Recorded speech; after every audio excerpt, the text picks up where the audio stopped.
طالبانو په بیلابیلو برخو کې د مالیزیا د پانګونې غوښتنه کړې. د طالبانو سرپرست حکومت له مالیزیا نه په افغانستان کې د اسلامي بانکدارۍ په برخه کې د همکارۍ او دغه شان په بیلابیلو برخو کې د پانګونې غوښتنه کړې.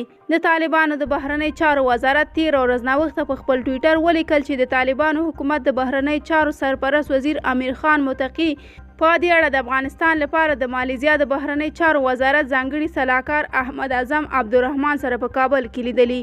په ټویټ کې راغلی چې په دې لیدنه کې د دواړو هیوادونو د سوداګرۍ، اقتصادي پرمختګ او دغه شان د اړیکو پر پیاوړتیا ټینګار شوی. په خبر کې راغلی مالیزیایي پلاوي طالب چارواکو ته د همکارۍ ډاډ ورکړی او ویلي چې دوی به خپلې اړیکې له افغانستان سره روانې ساتي. دا لیدنه داسې مهال کېږي چې له دې وړاندې د طالبانو حکومت په مشرۍ د افغانستان بانک ویلي و هڅه کوي څو د افغانستان په ټولو بانکونو کې به د اسلامي بانکدارۍ سیستم دود کړي.